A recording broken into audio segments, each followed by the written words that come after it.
Que vous soyez passionné par le paranormal ou sceptique, il vous est peut-être déjà arrivé de ressentir une présence dans une pièce, d'entendre des bruits mystérieux, ou de voir des ombres se mouvoir alors que vous êtes totalement seul chez vous. Et si ces phénomènes étranges pouvaient s'expliquer par des mécanismes psychologiques et neurologiques bien connus. Aujourd'hui, nous allons plonger au plus profond des abysses de notre cerveau et découvrir si des explications basées sur des faits bien tangibles et des recherches scientifiques peuvent expliquer ce que beaucoup vivent comme un cauchemar éveillé. Installez-vous confortablement, éteignez peut-être la lumière si vous osez, et suivez-moi dans cette exploration des mystères de notre propre esprit.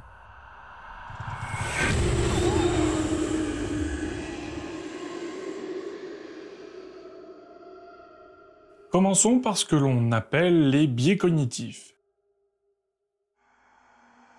Ces petits raccourcis que notre cerveau utilise pour simplifier le traitement de l'information peuvent influencer la manière dont nous percevons et interprétons notre environnement. Les biais cognitifs sont essentiels à notre survie. Ils permettent de prendre des décisions rapidement et sans trop d'efforts, mais parfois, ces raccourcis peuvent fausser notre perception de la réalité, surtout lorsque des émotions comme la peur sont en jeu. L'un des biais les plus influents dans les expériences paranormales, c'est l'effet de suggestion. C'est ce phénomène qui se produit lorsque des informations ou des attentes sont implantées dans notre esprit et influencent la manière dont nous percevons les choses par la suite. Par exemple, si quelqu'un vous dit que la maison que vous allez visiter est hantée, vous serez beaucoup plus enclin à remarquer des bruits, des courants d'air ou des ombres, et surtout à les interpréter comme des signes de hantise. Votre cerveau, influencé par cette idée initiale, commencera à chercher des indices qui confirment la présence de quelque chose de surnaturel. Prenons un exemple célèbre. L'hôtel Stanley, bien connu pour avoir inspiré Stephen King pour le film Shining, a une réputation de lieu hanté et de nombreux visiteurs rapportent y sentir des présences ou entendre des bruits inexplicables. Mais en réalité, la plupart de ces témoignages sont probablement le résultat de l'effet de suggestion. Lorsqu'on vous raconte des histoires de fantômes, votre cerveau est déjà conditionné à interpréter des stimuli banals comme des craquements de parquet ou des changements de température comme des phénomènes paranormaux. L'effet de suggestion est puissant parce qu'il oriente notre attention. Notre cerveau, confronté à une masse d'informations sensorielles, doit constamment décider ce qui est important et ce qui ne l'est pas. Quand on croit que des fantômes sont présents, notre cerveau accorde plus de poids aux éléments ambigus tels que des bruits indéterminés que nous pourrions ignorer en d'autres circonstances.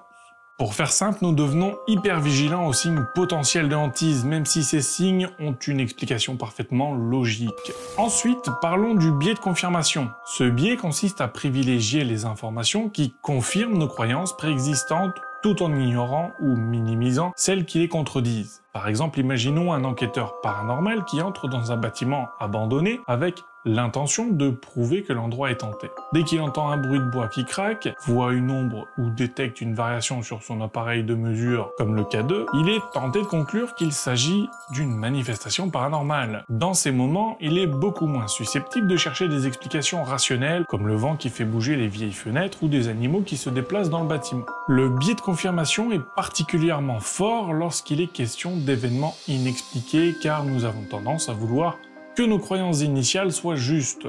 Cela peut aussi expliquer pourquoi certaines personnes continuent de croire fermement à la véracité d'une hantise, même après avoir été confrontées à des preuves contraires. Leur cerveau trie automatiquement les informations de manière à maintenir la cohérence avec leurs croyances initiales. Un autre phénomène psychologique qui amplifie cette tendance est ce qu'on appelle l'effet d'ancrage. L'effet d'ancrage fait référence à notre tendance à nous fier trop fortement à la première information reçue lorsqu'on prend une décision. Par exemple, si un guide touristique mentionne dès le début de la visite qu'une pièce est hantée, cette idée devient une encre mentale qui influence toute votre expérience de la visite. Toute anomalie perçue sera automatiquement liée à cette idée initiale de hantise. Même une fluctuation de température normale ou un courant d'air pourrait être interprété comme une activité paranormale. Ces biais cognitifs sont profondément enracinés dans nos processus mentaux et influencent notre perception de manière subtile mais puissante.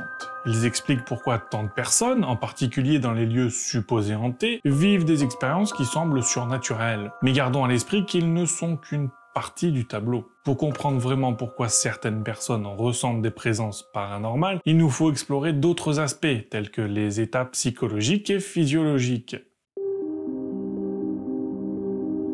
Imaginez-vous, allongé dans votre lit, vous vous réveillez en pleine nuit et soudain vous sentez une présence près de vous. Vous essayez de bouger, de crier, mais rien ne se passe. Vous êtes paralysé, figé. Cette expérience, c'est ce qu'on appelle la paralysie du sommeil. La paralysie du sommeil survient lorsque notre cerveau se trouve entre deux états, le sommeil profond et l'éveil. Durant cette phase, notre corps reste figé par un mécanisme naturel qui nous empêche de bouger pendant nos rêves. Le problème survient quand notre esprit commence à se réveiller mais que notre corps, lui, est encore bloqué dans cet état de paralysie. Cela crée un sentiment de vulnérabilité extrême et notre esprit, encore à demi endormi, peut générer des hallucinations effrayantes, telles que des ombres mouvantes ou la sensation qu'une entité est près de nous. Les recherches de Shane et ses collègues ont montré que la paralysie du sommeil est un phénomène courant et peut expliquer bon nombre de récits de hantises. Ensuite, parlons du stress et de l'anxiété. Le stress intense peut altérer notre perception du monde qui nous entoure. Quand nous sommes stressés, notre système nerveux est en état d'alerte maximale, prêt à réagir à toute menace potentielle. Ce qui signifie que des stimuli parfaitement anodins, un bruit dans la maison, une lumière qui vacille, peut être perçu comme des menaces. Notre cerveau, cherchant à donner un sens à ces sensations, pourrait les interpréter comme des preuves d'une présence paranormale. Les hormones du stress, comme le cortisol, augmentent la vigilance et peuvent rendre le cerveau plus sensible aux stimuli ambigus. Quand nous sommes dans cet état de tension, nous sommes plus susceptibles d'interpréter de simples bruits comme des signes de danger. Ce phénomène est particulièrement vrai lorsque nous nous trouvons dans des environnements déjà perçus comme potentiellement menaçants, comme par exemple des maisons abandonnées ou des lieux sombres.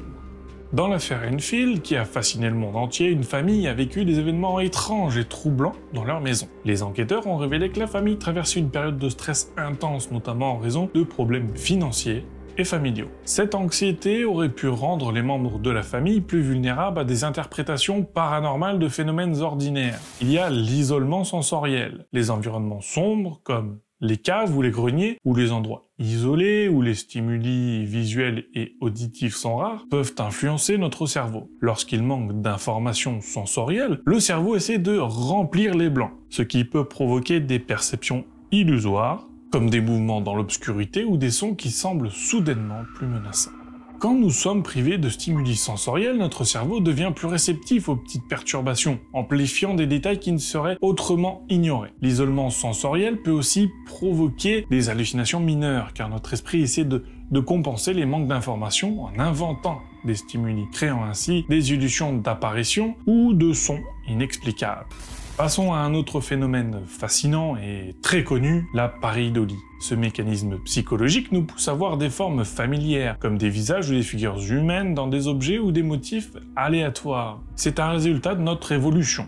Notre cerveau est conçu pour identifier rapidement les visages, car c'était une question de survie pour nos ancêtres. Ainsi, quand nous voyons des motifs aléatoires, notre cerveau peut y projeter un visage ou une figure humaine. La pareidolie est un phénomène courant. Par exemple, vous avez déjà regardé un nuage et pensé qu'il ressemblait à un visage ou un animal. C'est exactement le même mécanisme qui est à l'œuvre lorsqu'on croit voir un visage dans une fenêtre sombre ou une silhouette dans des ombres projetées.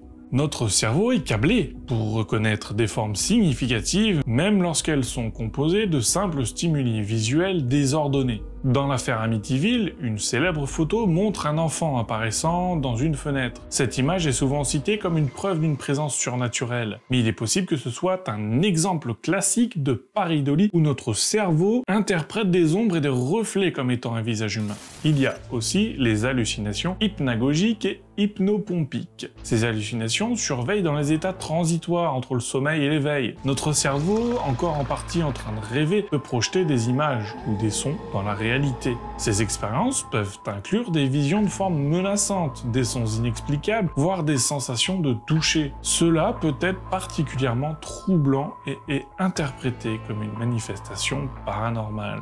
Les hallucinations hypnagogiques surviennent lorsque nous sommes sur le point de nous endormir, tandis que les hallucinations hypnopompiques apparaissent au moment du réveil. Ces deux états sont caractérisés par une confusion entre les rêves et la réalité. Des figures sombres, des pressions sur le corps, des bruits étranges. Toutes ces perceptions peuvent sembler très réelles, surtout lorsque nous sommes à moitié endormis. Enfin, parlons des champs électromagnétiques. Certaines recherches, comme celles menées par Michel Persinger, montrent que des fluctuations dans les champs électromagnétiques peuvent influencer l'activité cérébrale, provoquant des sensations de présence. Dans des bâtiments anciens, les vieux câbles peuvent produire des variations électromagnétiques qui influencent notre perception et créent une impression d'inquiétante étrangeté. Les champs électromagnétiques peuvent affecter notre lobe temporal, une partie du cerveau impliquée dans le traitement des émotions et des perceptions. Quand cette zone est stimulée, elle peut générer des sensations de présence, des frissons ou même des hallucinations légères. Ce phénomène est particulièrement courant dans des lieux où des équipements électriques anciens ou défectueux génèrent des champs magnétiques irréguliers. Au Hampton Court Palace, de nombreux visiteurs rapportent des sensations de présence. Les chercheurs ont découvert que certaines zones du palais possédaient des niveaux élevés de champs électromagnétiques, pouvant expliquer certaines des sensations rapportées. Lorsqu'une personne dans un groupe commence à se sentir nerveuse, effrayée ou même à ressentir une présence, cela peut se transmettre aux autres par ce que l'on appelle la contagion émotionnelle. Nous sommes des êtres sociaux et nos émotions sont très influencées par celles des autres. Dans un contexte de peur, cette contagion peut amplifier les sensations de tout le groupe, créant ainsi un véritable effet boule de neige. La contagion émotionnelle se produit parce que notre cerveau est câblé pour imiter et synchroniser nos émotions avec celles des personnes autour de nous, en particulier dans des situations de stress ou de peur. Lorsque quelqu'un panique ou ressent une présence, il est probable que les autres membres du groupe ressentent également cette peur, même s'ils n'ont pas perçu de stimuli étranges eux-mêmes. Dans un ancien hôpital de York, des groupes de visiteurs affirment souvent avoir vu des apparitions ou entendu des cris. Dans beaucoup de cas, une seule personne a commencé à ressentir de la peur et cette émotion s'est propagée aux autres, renforçant l'impression d'un phénomène paranormal. La dynamique de groupe dans ces situations peut transformer une petite incertitude en une expérience terrifiante pour tous les participants. La contagion émotionnelle est un mécanisme puissant dans le contexte des expériences paranormales. La peur partagée crée un cercle vicieux où chaque membre du groupe amplifie les émotions des autres, aboutissant à des témoignages collectifs d'expériences inexplicables. Alors, que retenir de tout cela ? Nos sensations de hantise peuvent souvent s'expliquer par des mécanismes psychologiques et neurologiques. Les biais cognitifs, la suggestion, l'anxiété, la pareidolie, les hallucinations, les champs électromagnétiques et la contagion émotionnelle jouent tous un rôle important dans nos expériences dites paranormales. Cela signifie-t-il que les fantômes n'existent pas ? Peut-être pas. Mais avant de sauter aux conclusions surnaturelles, il est essentiel de prendre du recul et de considérer les explications rationnelles et scientifiques. Sur ce, merci d'avoir regardé cette vidéo, et si vous avez vécu des expériences étranges ou si vous avez des histoires de hantises à partager, laissez un commentaire. Qui sait, peut-être que votre histoire contient elle aussi des éléments psychologiques pouvant expliquer votre vécu. C'était Vivien, je ne veux pas croire, je veux savoir. À bientôt pour de nouvelles vidéos.